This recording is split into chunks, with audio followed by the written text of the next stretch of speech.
Money is a tool that permits us to acquire the basic necessities of life. However, there can be a dark side to money, expressed in depriving a spouse of finances in order to exert power over them. Ruth is a pseudonym, and voiceover is used to ensure her continued protection. Please share this video with others. Thank you.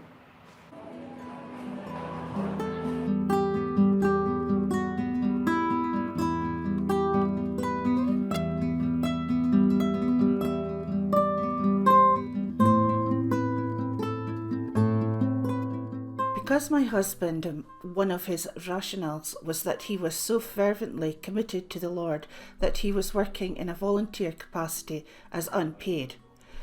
I did fully expect him to have some paid work as well and not just work part-time, but he justified also he was doing his 16 hours a week or whatever it was unpaid.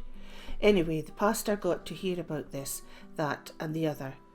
One of the things the pastor said when it became obvious that it was a bit of a bone of contention was that we should both put our houses, get them valued, and whichever one had the higher rental yield should be the one that was sold, and we should live in the other one. Which still wasn't very good because they're both quite small, but anyway, okay, compromise and all that. And then the hilarious thing about that was that his house would have yielded the slightly higher rental, I believe, or was it? No, my house yielded the higher rental, so that is how he moved into my house. However, amazingly, he did never rent it out. And he never sold his house? He never sold his house, which was one excuse after another. So actually, in terms of finance, you were actually supporting him 100%. Rather than the other way around, despite the fact. And I was lucky to be allowed to. He had been paid a large lump sum from his work. Yes. And that was never part of the... No. Well, you know the multiple ways this was going to be spent, I would write a book on. But anyway, nothing actually was done with it. Did he ever ask you to account for your money to him? Oh, yes. But did you account, did it go the other way around? Gosh, yes. Well, I was asked to, all under the guise of godliness and marvellous marriage practices.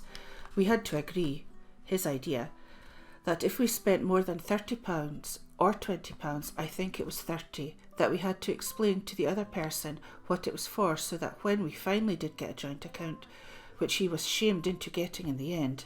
Okay, so you did get one eventually. In the very, very end, in the tail end of my marriage. Oh, so I, like a little sweet wife trying to do my best, thought, okay, went along those rules and did those rules up. And then I found out one day, stunned as the overdraft kicked in, he'd gone and spent over £400 without briefing me, and of course he had a marvellous reason for it.